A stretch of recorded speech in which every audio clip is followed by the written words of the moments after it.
Welcome to Fuzzybutts and Friends. Well, as much as it drives Fuzzybutts all over this place absolutely crazy when they hear me say I am the host of the show, your big dog, Luke Robinson, back again with you this week. We also have back with us this week Ginger Morgan. She's the co-host and co-producer of the show. She's also the executive director of the Puppy Up Foundation. Ginger, how are you? I am doing well. I'm getting really excited. The Puppy Up Foundation is gearing up to have some fall walks, and you can look for those and find them at puppyup.org/events. I'm really excited. We got some great news about Indiana, so I'm sure you're going to tell us about that. It is. We're coming in this podcast hot off the press. We just got the Path Lab results back for Indiana. As some of you know, following the show, he had a tumor, a mass on his esophagus, I think was precisely where it was located. And the surgeon was only able to remove 95% of the mass. Anything more would require, he said, life-altering surgery. So I was scared, Ginger. You know, I was petrified. Losing the 3 dogs that I've lost, I've all died from cancer. So my luck has not been good in this area. And to say I've been stressed out is certainly generous. And so we just got the results. It looks like it's some type of scarring. But I gotta say here in a second, we'll get to this in a second. I was just sharing this information, this wonderful, happy information with our guest today, and then he shot it down and said we should have a second look. But on that note, it's time to introduce, welcome back to our show, Ginger. It's a tremendous honor to have Dr. Phil Bergman back on the show. We had him last year, I think around the same time, maybe a little bit earlier. Dr. Bergman, he is with the Katana. Is that how you pronounce it? Katona?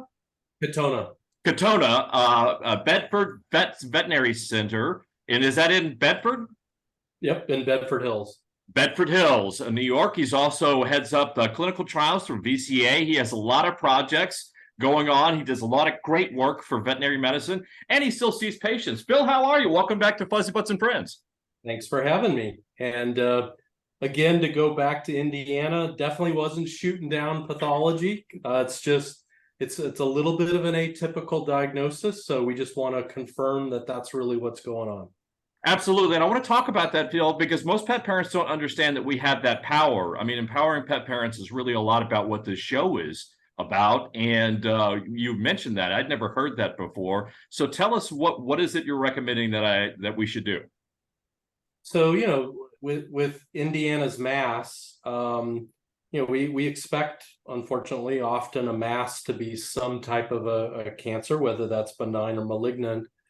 We do see other things that can occur in the esophageal region. There's a weird parasitic disease called Spirocerca lupi, which is a type of a worm that can actually make a mass around that area, but you often see the worm inside the pathology.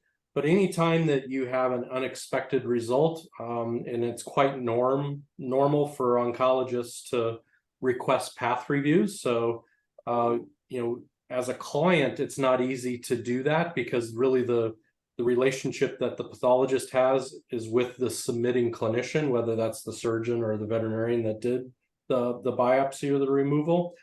But the beauty of having an atypical, result like that, where you kind of scratch your head and go, I don't know about that. That one's a little weird, is you just basically go back to that site and request what we call a path review.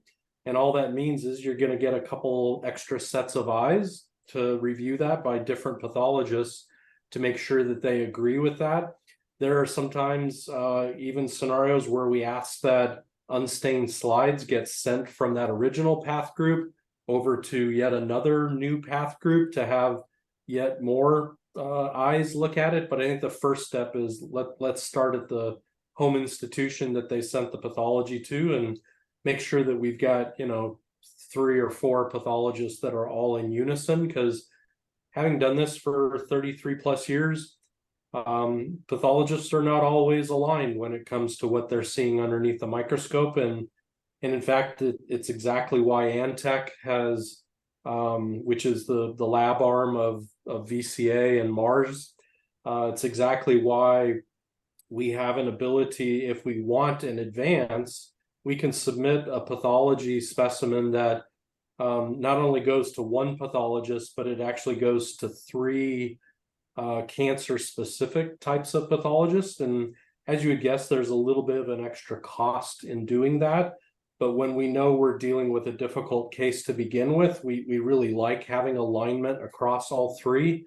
And the beauty is the report then tells us what each of the 3 said and where are they aligned, where are they different. But for your specific pup, hopefully you do the path review. It takes probably a week.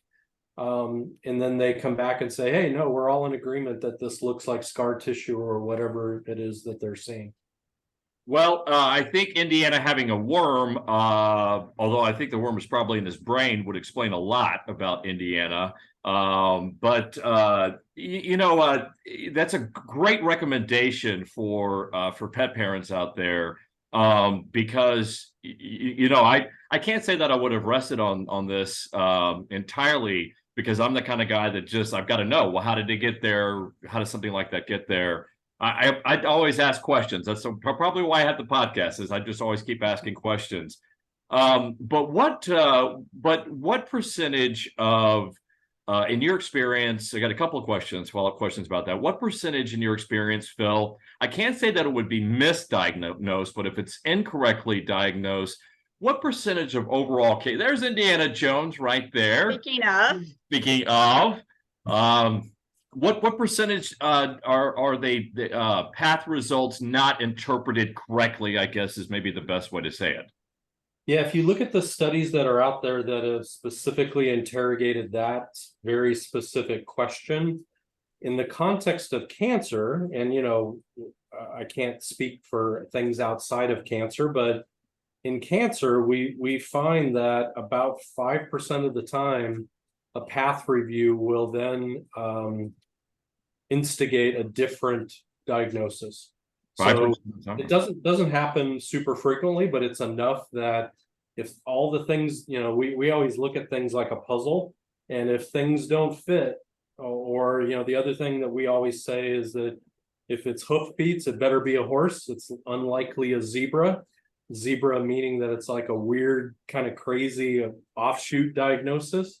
When things don't fit, that's when we recommend path review. Yeah, Occam's razor would be, I guess, another way of looking at that. I experience Occam's razor a lot in my life and in technology and in the world of business. So you want to go with typically what's the most easiest explanation. It's almost always the case. But I think that the fact that this was taken off by a surgeon, I would imagine if this was done with an oncology surgeon, I would imagine they would have made that recommendation. They would have recommended us to get a second or third set of eyes on it anyway, right? But because this is just a surgeon, general surgeon, actually, I haven't even talked to Dr. Maxwell yet, had a follow-up conversation. But I would think that if you had an oncology surgeon and they got this lab result, they probably would do the same thing, right? Most likely, it's hard to predict because there's so many myriad variables that go into each specific patient's diagnosis and journey to get that diagnosis. But when you're seeing scar tissue in an area that doesn't fit with scar tissue, right away, your hackles go up and you say, let's get some more sets of eyes on this. Okay, well, I was feeling a lot more confident going into this podcast. Well, hopefully it'll stay the same. It's again, it's not to scare you. It's really to get every member of the healthcare team, right, including you as the owner, to really feel confident in the diagnosis. Right, and I think that's important. I'm always scared, and probably more so than I should be, and that's probably why I'm always stressed out. But I think an element of fear should always be apparent in a pet parent's life every day. That element of fear should exist, and also the desire to question and not just take a diagnosis at face value. How many? There used to be only 2 labs in this, path labs in this country. Are there still 2, or are there more than 2? Oh, there's tons of path labs. If you look at the 2 largest commercial path labs in veterinary medicine, that's definitely Antech and IDEXX, and it's estimated that about 80% of path samples from veterinary patients in North America will go to one of those two path labs. But, the other 20% are made up of path labs at veterinary academic institutions. There are smaller commercial path labs, like VetPath out in California. They're everywhere. But as the two largest commercial, that's definitely Antech and IDEX. And VCA's is called Lab Tech. Is that new? No. VCA, for forever and ever, Antech grew up with VCA because we were part of VCA. So Antech is the lab arm for VCA, but now also for Mars. Okay, that's Antech. So Antech is VCA. That was not what I did not get that. So is it possible when we request a path review to request that a different path lab do it? Can we request? I think this was done with Penn. I think Ginger said. I think that's what the documentation said. I haven't looked at that yet, but is it normal or acceptable for us to say, hey, we really would like Antech to take a look at this? Yeah, I would personally advise you, because Penn has a very good reputation, very good path group, lots of very good pathologists to start with them for the path review. And if you then come back with 3 or 4 different opinions within Penn, you may need to go outside of them. But I'm 99% confident that we'll get this figured out within Penn. Okay. Well, see, the interesting thing is that Ginger recommended that I forward Indiana's case to you a couple of weeks ago, and I said, no, forget that. We're going to have him on the show in a couple of weeks, and I'll get all the free veterinary advice from him right then and there. So that's really why we had you on the show, is to get to get your vast knowledge base about veterinary oncology. Speaking about cancer, Phil, how are you doing? I'm good. I've had some health issues, but it's not been cancer related.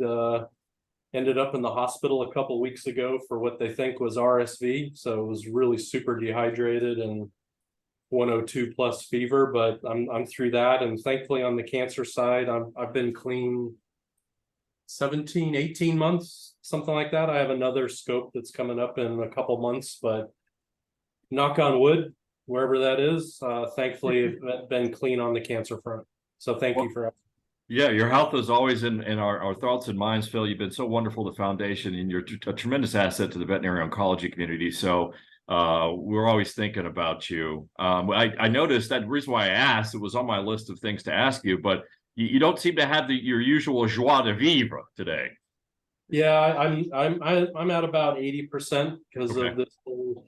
In fact, I saw my GP earlier today because I still have intermittent fevers and other stuff going on. So they're now starting to look at the nitty gritty stuff of, like tick-borne and all that kind of fun stuff. So I'm confident we'll get to the right place, but it sucks because I'm not eating as well, not feeling as well. And so you know me well enough that you picked up on those little tiny things. Yeah, you smile a lot more. Yeah, I have spent some time with you, and you're always enjoyable to talk to. Well, I'll make sure Ginger doesn't beat you up too much today and today's discussion. She'll go easy on you today.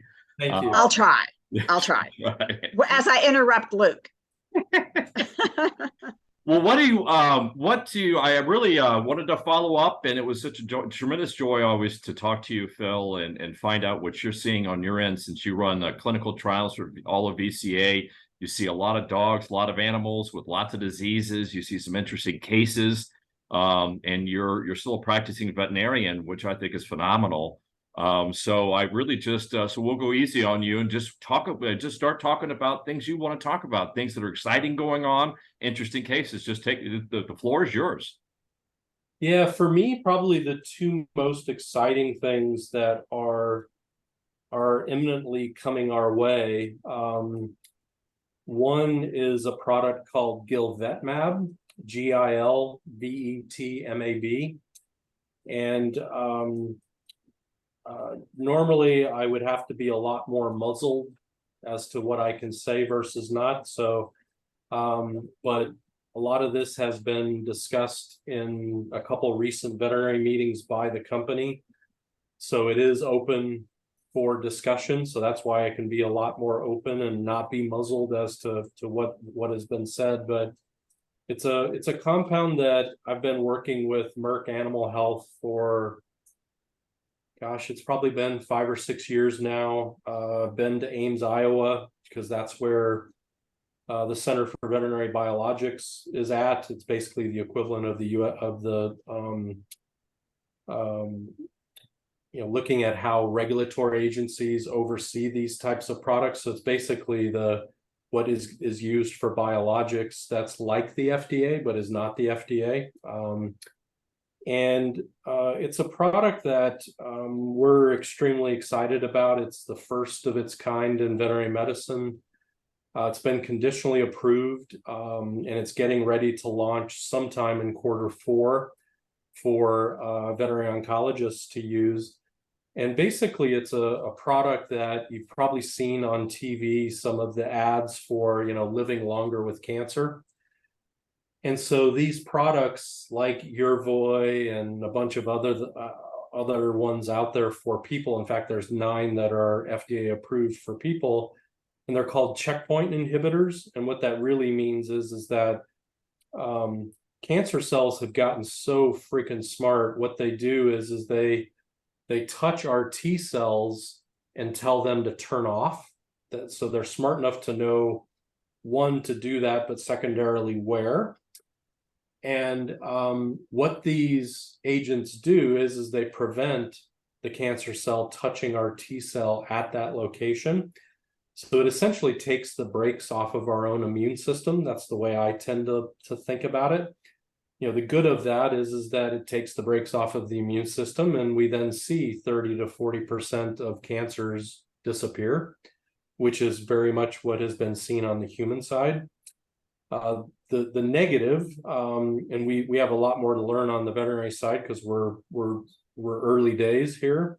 But when you take the brakes off of the immune system, you worry about autoimmune conditions. And that is, in fact, the big worry that you have with people that receive these types of agents. I have a personal friend that was diagnosed with urothelial carcinoma, or TCC of the bladder, probably about a year after I was diagnosed, but he was much more advanced than I was, where he had disease outside of his bladder. So he was essentially headed towards what we call cystectomy, or bladder removal, in addition to lymph node removal, chemotherapy, not a good prognosis, and obviously was very scared. I then pushed him to, think about going to Sloan Kettering, and knowing, the guy that I co-developed the melanoma vaccine with was at that time at Sloan Kettering. He's now at Cornell Weill, and he's developed 2 of the 9 FDA approved agents in people. Jed Walchuk is his name. And so my friend went over and saw them, decided to go on an experimental protocol. He interestingly got randomized to both agents, so 2 agents at a high dose for each one. He had a single dose of each. It almost killed him because of autoimmune, but he had complete disappearance of tumor, continues to remain cancer-free. So it's allowed him to keep his bladder. It's allowed him to not have to go through chemotherapy and all the other crazy things that was being discussed. And now his autoimmune stuff has settled way down. So it shows you, the tremendous impact these types of agents can have. I think where they're struggling on the human side is that, one of these drugs for a typical course is $150,000. And, you can guess with the insurance companies, when it only works 30 to 40% of the time, they're desperate for things that predict who's going to be a responder versus not a responder.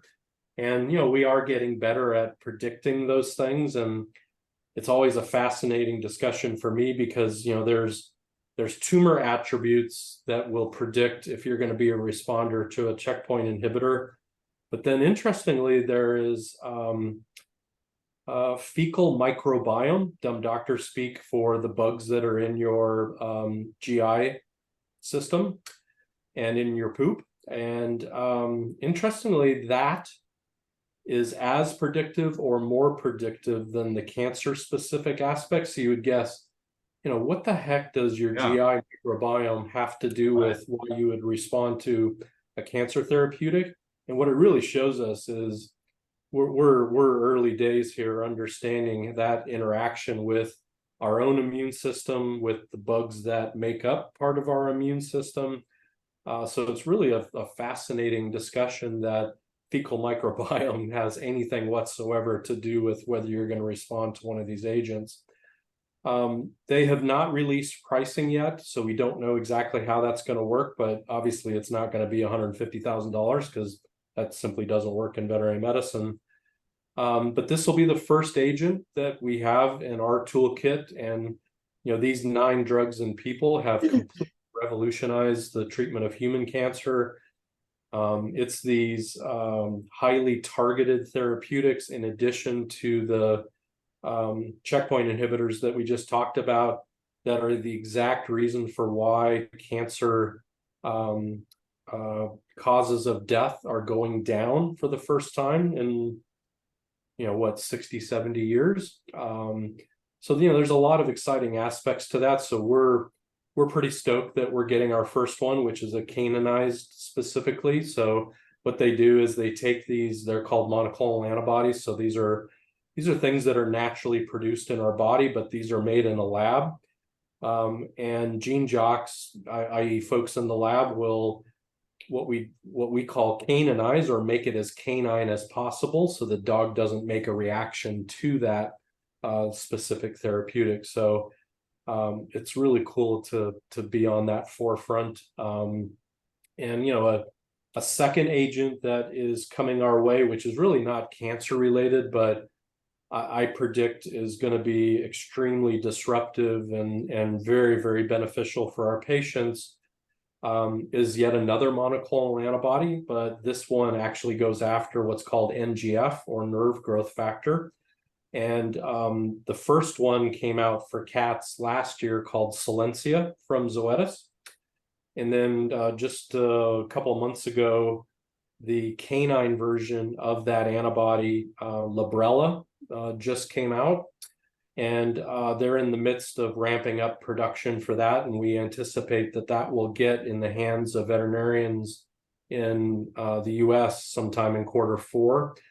The one advantage we have is that it has been approved in the UK and the EU for about 2 years.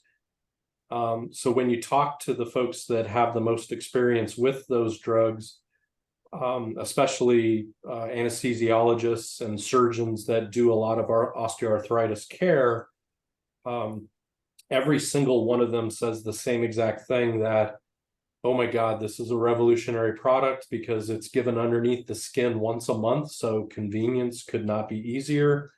They are priced, I think, very appropriately. And most importantly, these are dogs that were on death's doorstep due to osteoarthritis because, they can't ambulate well, they can't get up very well because of their arthritis. And these are dogs that have a new lease on life that often can come off of a variety of other therapeutics that they happen to be on, which often tend to have a lot more side effects. And that's the other advantage of these monoclonal antibodies, is that we see relatively few side effects because it's essentially a natural product that just happens to be made in the lab, if that makes sense. So to me, I'm sorry, go ahead. Yeah, for me, those are 2 revolutionary changes that, again, I think will happen in Q4 of this year. We just had Sharon Campbell. We just talked to her on Monday, as a matter of fact. She's the chronic pain. You know Sharon, right? Yep, very well. Yeah, she did a wonderful job of talking to us, taking us through. And the topic of discussion was pretty much osteoarthritis and Librela. Because how this started with Indiana was we thought he had arthritis, looked like it underneath with the x-rays. And then I guess a few months ago, he just started deteriorating. He couldn't get up. He was not functional. So we had an MRI because we were thinking it was a spinal issue. Something else was going on. MRI came up negative. And then we did a ultrasound, chest x-rays, all came back negative. And so our thinking is, and we've had this looked at by a number of people, and it just doesn't seem like the osteoarthritis in of itself is the sole reason why he's struggling to get up. And so we're thinking is, well, maybe it's not the inflammatory process, it's the pain. And what we love about Librela is that's the part of it that it addresses. So I'm very excited. I tried to get Dr. Campbell to tell us when precisely it was going to be out, because I'm like, sign me up. We're test case number one, use case number one over here with Indiana. And I think she's dropped like September or October. And then when we got off the podcast, she was like, oh no, I don't think I was supposed to give that date out because of all the marketing rules with, as you know, with marketing new drugs and therapies and whatnot. But Librela, boy, I think I'm glad to hear you say this, because Dr. Campbell is very scientific in the way she speaks, and I love that. Whereas you have a more layperson manner in which you speak, and you just convinced me that we're going to put Indiana on Librela as soon as we can get a hold of it, because she told us about, I think, one of their use cases, Shiva, and she was explaining for Shiva, it was, like you said, a life-changing drug therapy. She basically couldn't get up at all, it was non-functional, and the only other option was, as you know, euthanasia, and now she's mobile, getting up and moving around. So that, yeah, it's a game changer. And from what she was saying, this is the only second monoclonal antibody available for dog therapy. Therapy is available for dogs, is that right? Yeah, so the first monoclonal was Cytopoint. Yep. So, you know, the anti-itch. And then second one was Silencia for cats, so the NGF monoclonal. The third is now Librela, and really the fourth now is this Gilvetmab that we just talked about for the checkpoint inhibitor from Merck. Well, those are both very, very exciting developments that are coming to the market. Why I'm fascinated about the Gilvetmab. Is that Gilvetmab? Is that how you properly spell that, so that everyone know how to look it up and where to find out information about it? I've seen that before. I didn't know it was that effective, and I didn't know its pathway. I did not know it was a checkpoint inhibitor. So that in of itself, do we know what indications, what types of cancer that we're going to be using it for yet, Phil? Yeah, so it's been looked at in mast cell and melanoma. The ongoing pivotal trial is specifically looking at melanoma, but as we've learned on the human side, unfortunately, liquid malignancies, and what I mean by liquid is like lymphoma and leukemias and things like that, typically don't respond well to checkpoint inhibitors. We think it just grows too fast for a checkpoint inhibitor. However, basically any other malignancy it can be tried on. And that's the beauty of this pathway is that it's relatively agnostic of which specific type of cancer that we're using it against. And in fact, on the human side, there are a couple of approvals that are also agnostic of histology. It speaks to one of the cancer predictive features. We call it tumor mutational burden, meaning if there's a truckload of mutations, that's another thing that we know is a predictor for who's going to respond to a checkpoint inhibitor.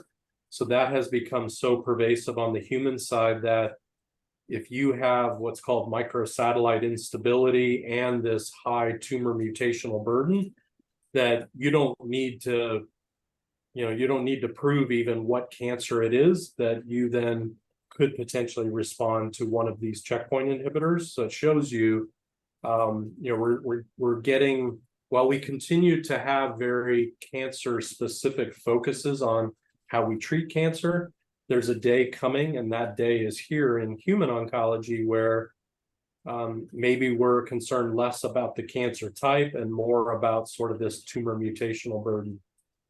I know Ginger understands the science 100%. She's got it all down. Oh, absolutely, 110. She's got it down, but for simpletons like me out there, can you quantify or specifically what is the measurement of tumor mutational burden? Yeah, it's really more of a genomics testing type of thing. So, we would need a partner to then tell us.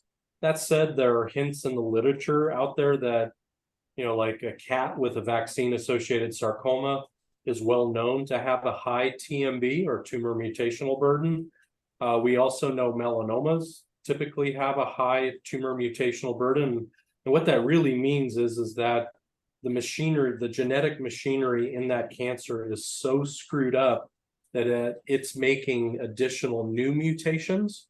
Wow. So it is so out of control. And so what ends up happening is, as you make these new mutations, because the cancer, is so screwed up, your body then tries to make these new proteins based on that genetic signature.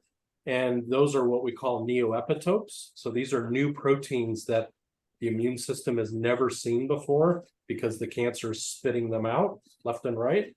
And so that is one of the things that we know is a predictor if you're going to potentially be a hyper responder to a checkpoint inhibitor. So the higher the tumor mutational burden, the more receptive you probably will be to, your cancer will probably be to the checkpoint inhibitors. Correct. Wow. So you're seeing this cancer spit out, these cancers that are just going haywire for whatever reason. They're mutating a bunch and they're spitting out strange proteins that we've never seen before. Yep. That's a nightmare scenario, or could be a nightmare scenario. How does the immune system respond to these new proteins that it has a really hard time.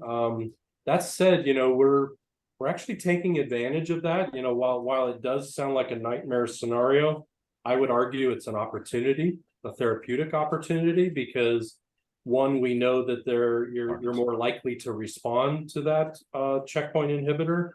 And it's also being now shown in people with what we call neoepitope antigen vaccines. So you actually will generate a vaccine specific to those new epitopes that are created because the cancer's genetic machinery is so screwed up.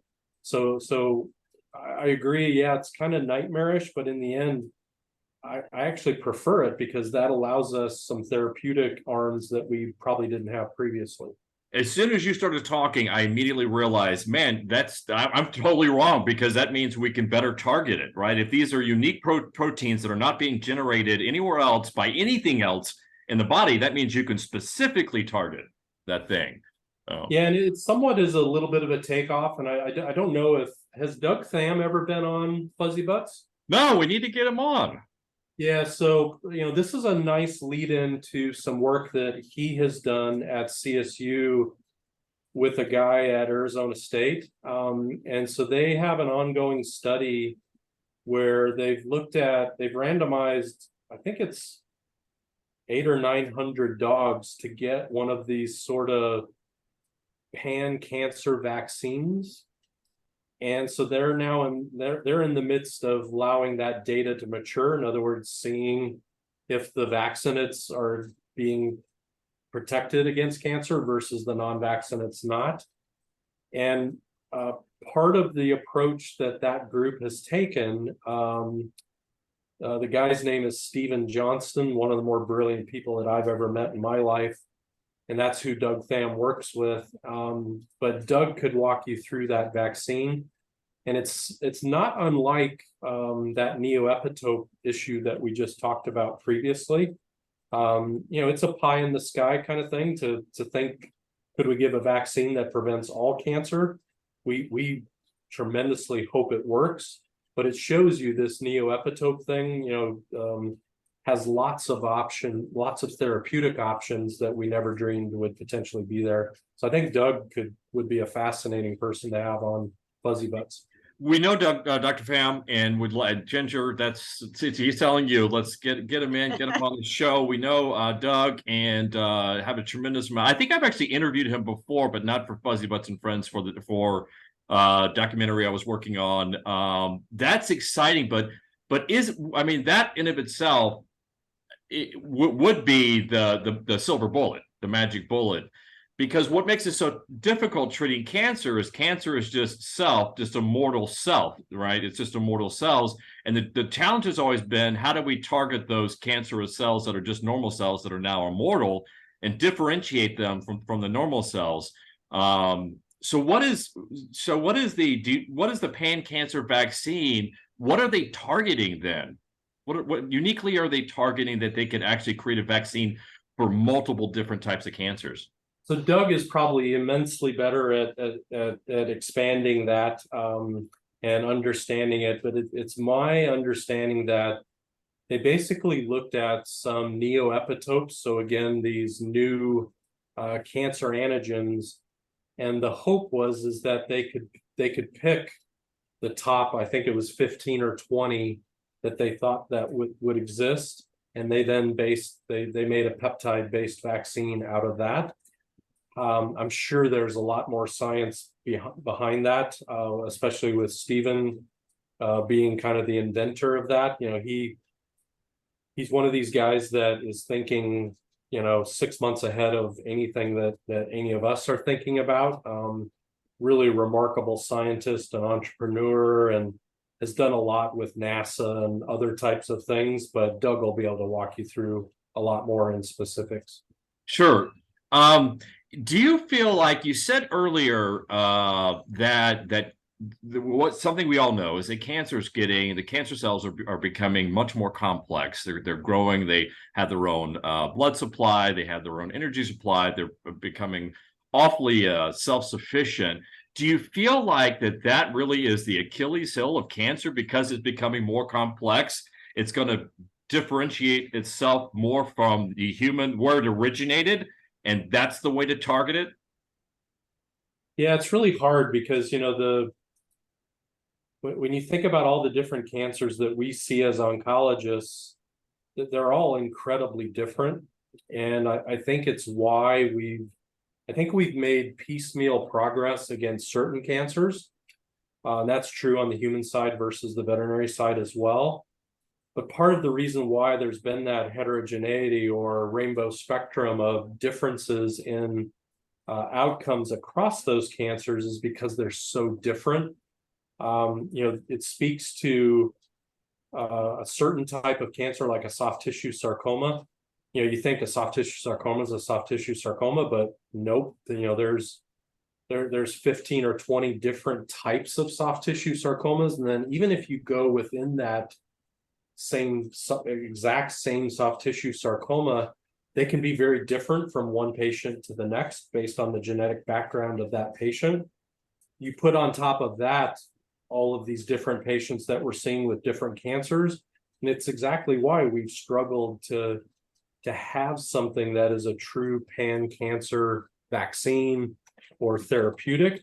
But it's also why we are so hot to trot on these checkpoint inhibitors, because they're not completely agnostic of the type of cancer, but we know we can use it against a wide variety of different cancers. And drug companies like that because you can then use it against a wide variety of different things. So I want to go back to the tumor mutational burden. Can you correlate tumor cells that have a higher tumor mutational burden? Can you make the correlation that they're also the more aggressive types of cancer? Can you say that? Yep. All right, because I noticed the two that you listed were mast cell and oral melanoma, which we know is one of the more aggressive ones. What other ones, aside from those two, have a higher tumor mutational burden? Yeah, so I don't really think of mast cell as being high in TMB. You know, that's often a surgical-based disease, you know, that surgeons can take out and 85-90% of the time cure. We just happen to include them in the study because mast cells are so common in veterinary. We also looked at lymphoma because it is so common, but unfortunately there weren't any efficacy signals associated with that, which again recapitulates the human side. But a lot of our more aggressive cancers like osteosarcoma, histiocytic sarcoma, mangiosarcoma, you know, a lot of our top 10 hated tumors are on that high TMB spectrum. So they're all potential candidates for the Gilvetmab, correct? Yep. And you just pick, like, I should have thought of that. It seems like every time there's a new cancer drug out in the veterinary community, that mast cell tumors are always something that they try it on. We do, you know, but thankfully the numbers of patients with really hyper aggressive mast cell tumors are pretty rare. Yeah. Yeah. So the higher the TMV value, then the higher the aggressiveness of the type of cancer. And those are, like you said, the ones you listed are the ones that we really worry about: the hemangio, the osteosarcoma, and so on and so forth. That's just exciting. So this is really a platform therapy then in its potential, right? Well, it's a starting place because, we also know that based on the human experience that, you can take, and this all comes back to that TMB discussion. So we talk about hot tumors, which means that they have a high TMB. We talk about cold tumors, meaning that they have a low TMB. And so one of the really cool parts is that you can, at least on the human side and in mice, you can irradiate the tumor to make it go from cold to hot, then give the checkpoint inhibitor, and all of a sudden they respond, whereas they wouldn't have responded if you didn't do the radiation. And then the other platform part that gets traction for me is that, Jed Walchuk, who I talked about earlier today, that I did the work with the melanoma vaccine, who now heads the cancer center at Cornell Weill on the human side, he told me 10 years ago that he predicted that, for decades and decades, we were on this end of the spectrum, meaning that we had a very cancer specific approach, meaning we either used a vaccine or we used some therapeutic that was specific to that cancer. You then move forward to today, and you have on the opposite end of the spectrum these checkpoint inhibitors, which again are relatively agnostic of tumor type. So the exact opposite side. And he predicted, and I believe that we're at the precipice of that we'll be in the middle, where you need to do both a cancer specific approach, like Oncept, the melanoma vaccine, or something else, in addition to a checkpoint inhibitor. And in fact, there's really good hints out of the human literature that show that combo approach works much better than the single approaches of each. That's exciting. We had Jaime Modiano on recently. Love the guy. Ginger, we got to go up and see his labs up in Minnesota. Check out the lab. Wonderful lab he has up there. But he said, yeah, he said something that stuck with me, and I think that's something that we're kind of talking about. Is that now we're rather than talking about beating cancer, curing cancer, we're just talking about living with cancer. And it seems like these tools, these therapies are going to better enable us to live with the cancer. Just rather than just not get rid of it 100%, we're just going to be able to live with it and coexist with it. Is that? Yeah, the osteoarthritis drug, yes, I think that's a drug that allows our cancer patients, to maybe have a better quality of life. So osteoarthritis is not a major life-limiting feature. However, with Gilvetmab and these checkpoint inhibitors, if you're one of the 30 to 40%, the guys at Sloan Kettering and Cornell Weill, they have a saying that when it works, it works. It is simple, but it is spot on. But when it works, these are patients that typically have complete disappearance of tumor and are cured. Wow, what is it being used then in humans? So if you look up the 9 FDA-approved checkpoint inhibitors, some approach what's called PD-1, which is one of those targets that we talked about with cancer cells touching T cells. Some attach to what we call the ligand, so PDL1. There's CTLA4. There's a number of different ones out there, and a couple of them have translated into Nobel Prizes for the guys that designed those drugs. So it really depends on the approach, and some of them you don't need to have a cancer diagnosis like we talked about previously. So if there's such a high TMB and what we call microsatellite instability, meaning your cancer genetics are running amok, then you don't even need a cancer specific diagnosis. So those 9 drugs, they're probably being used against, I would guess, 40 different cancers. And right now there's literally hundreds of trials with these different checkpoint inhibitors that are FDA approved and others that are targeting different checkpoints, because they've seen, again, massive response rates that heretofore we've not seen previously. So they're game changers. Are they talking about ever using it, these checkpoint inhibitors, prophylactically? Probably not, because you need to have something there that you're treating. So I doubt. I would guess that the autoimmune possible side effects would likely rule out prophylactic use. Plus, it makes less sense for me to use it prophylactically, because you don't know what you're treating, and one, it's an expensive therapeutic, and secondarily side effects. That is very exciting. So aside from Librela and Gilvetmab, what else is exciting out there? You look tired, you sound tired. I'm concerned about your health. And gosh darn it, Fuzzybutts and Friends is not going to be responsible for you for a downturn in your health. So I don't want to push it too long here. But what else aside from those two is exciting you, or do you have any other interesting cases that you've seen recently that you want to talk about? Probably one of the other big advancements that we've seen is a drug called Librela. I don't know if we've talked about that previously, but it's basically an oral therapeutic that appears to have pretty significant activity against TCCs. So it's near and dear to my heart on that side. Is relatively well tolerated. So having rationally targeted therapeutics that, and I call them rationally targeted for a reason, because we go find out what's the Achilles heel in that cancer and design a drug specifically for that.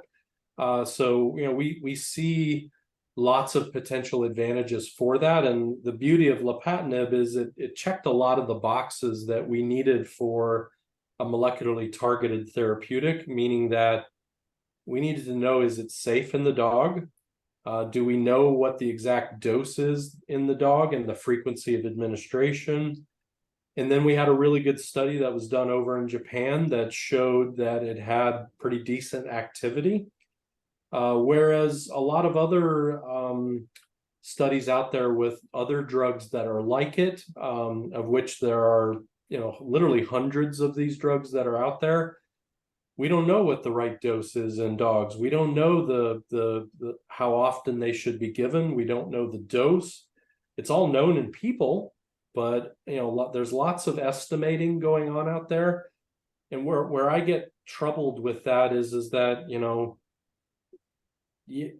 just because you can do something doesn't mean that you really necessarily should. And my fear is that by doing some genomics testing and saying, yeah, we think this is the drug to potentially use, if it's not checked off all those boxes that we just talked about, I'm worried that we're injecting false hope into people. And we really need if you look at how it's done on the human side, you got to prove safety, you got to prove efficacy before you start commercializing the drug. And a lot of those things are not happening in veterinary medicine, and it's not sat well with a lot of us that are very academically bent. There's the Craig Cliffords and me that are in private practice that have a very academic bent. And then there's the academicians as well. So part of why I bring up Librela is it's one of those rare molecularly targeted therapeutics that checks all the boxes for knowing dose, knowing safety, knowing frequency of administration, knowing side effects, knowing how do we appropriately monitor these patients, knowing it's got a 40-50% response rate. Whereas you look at a lot of the other targeted therapeutics, and a lot of that data is known on the human side, but it's completely unknown in veterinary medicine. And it bothers me that people are making money off of doing stuff like that. Where is the pressure and the push coming from to commercialize these drugs so fast? Is it not industry? It's not really about them being commercialized, because when I think of commercialization, that means you're taking the right path of going through the FDA. Okay. All they're doing is taking these human generics, which that's another hour discussion in of itself, because active pharmaceutical ingredient, or API, just because it's got that name does not mean it's the actual API that was used in the human product. And who knows how pure it is, how much dose is actually physically in there. So you put all of those myriad variables on top of then not checking all those boxes, and it gives me some pause that folks are out there selling this type of stuff because they can, not because they should.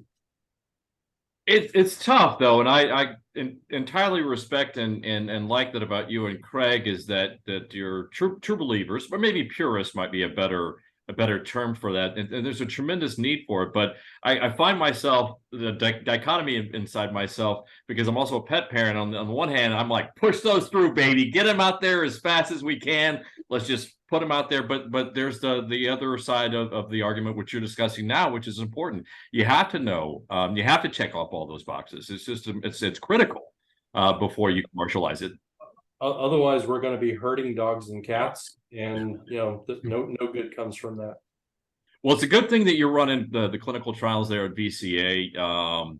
I want to go ahead and wrap things up. You look tired, you sound tired, and you're right. Every time we talk, there's always, oh, we could talk an hour about this thing. Oh, we could talk an hour about that. So we got to have you on more than once a year to talk about all these interesting, exciting things. You're just a wealth of information. Phil, I hope your health gets better very soon. Is there anything else that you'd like to mention out there, the pet parents that are listening? Probably the only other thing I'll mention, and I mentioned this last time, is that information is very empowering. I know that a lot of pet parents will not take that step to go see a veterinary oncologist, and I think you should. And even if you're hearing from your primary care veterinarian that nothing can be done, there's always something that we can do, whether that's a palliative hospice type treatment regimen all the way up to a typical standard of care. And things change so quickly, Gilvetmab being a classic example. And that's part of what attracted me to oncology to begin with, because how I practice as an oncologist literally changes every 3 to 6 months.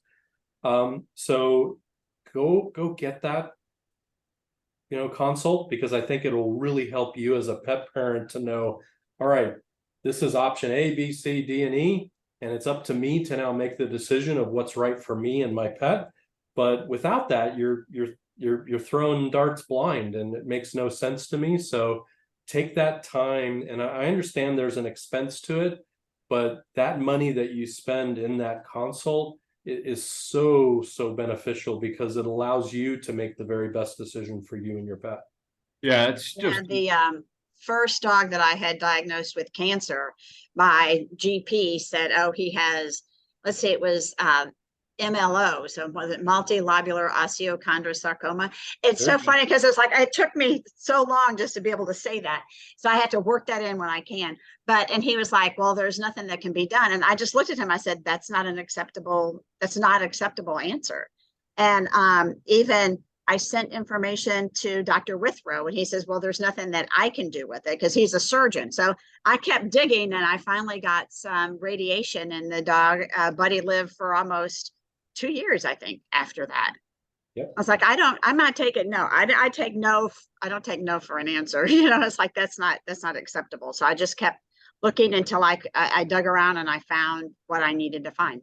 There are always options. Yeah, and so I can't underscore that. We can't underscore that more emphatically. Go see a board-certified veterinary oncologist. I don't know if you know. I lost Hudson a couple of years ago to mast cell, something he'd had most of his life. And my regret is, when we had another tumor pop up, actually a couple, it was a little cluster, is we had a GP in Memphis, and my initial impulse wasn't going to see someone, taking his case to see a board certified veterinary oncologist, because he'd had him all of his life, but the GP here didn't know to look at and biopsy surrounding organ structures to see if it had spread. And at the time that we figured that out, we lost a couple of months. And as you know, a couple of months can cost you everything. in this game. So everyone listening to this, if there's even a chance, once you get the biopsy results back and it looks like cancer, like you said, there's going to be a board certified veterinary oncologist near you within a couple hours. Take the time and expense, because even a couple of months can cost you for sure. And if you can't find one, contact us, ginger@puppyup.org. And I have Dr. Bergman's cell number in my speed dial, so I can hook up. I can get you the answers you want. Speaking of that, there's a specialist locator at acvim.org. It's in the upper right where, for clients. And all you got to do is put in your zip code and it'll tell you all the board certified oncologists, neurologists, cardiologists, internists, etc. And it's a good thing that, unfortunately, it doesn't tell which ones are passionate about their profession, but it's a good thing that veterinary oncologists, compared to what I found in human doctors, is that veterinary oncologists, the vast majority, maybe 95, 98% of them, they care. It's all about your companion animals, and you're going to get the quality of care that you're looking for, which is not always the case in human medicine. But I do find myself, that's why you and Craig are my go-to people about, hey, I'm here this part of the country and I don't know a good oncologist to go find. And so tell us that website again. I'm going to include that in the show notes. Yeah, it's ACV as in Victor, IM.org. And it's a specialist locator in the upper right part of the website. All right. Okay, Ginger, we're at that point of the show. We're not going to do a cancer tip from Puppy Up because that's pretty much what we've been talking about. And we got the most important one coming out this fall. Keep your eyes out for it. It's a very exciting drug. I always have to look at the name because I'm not as fluent. Gilvetmab. I have dyslexia too, so when my brain moves really fast, I interchange words and syllables. So Gilvetmab is coming out this fall, everybody. Keep your eyes on it. Talk to your veterinarian about it. Let them know, because the converse is true. And this is something I did want to ask you, or briefly ask you about or talk about, is that are we making sure that the veterinary oncologist and your BCS and all the associations are getting that critical information to GPs? Is the flow of information both ways, I should say? Yeah, the most of the drug companies, when they launch a drug like this, they typically take a very pyramid-based type of launch. So they'll do sort of key opinion leaders that are part of the drug process, like myself and a handful of others. It'll include the advisory board members for that company. Next up are all the oncologists. Once those folks get fluent with things, they then start to get the word out to general practitioners. That said, a drug like this is so revolutionary that I have no doubt, at each of the different big meetings, there will be announcements and launches. But, thankfully, most of the veterinary oncologists already know about it, because the last couple meetings that we've had, there's been discussions about the commercial launch of it. I don't think you said or mentioned, I didn't ask you, which drug company makes that? Merck Animal Health. Merck. Okay, you did mention Merck. Okay.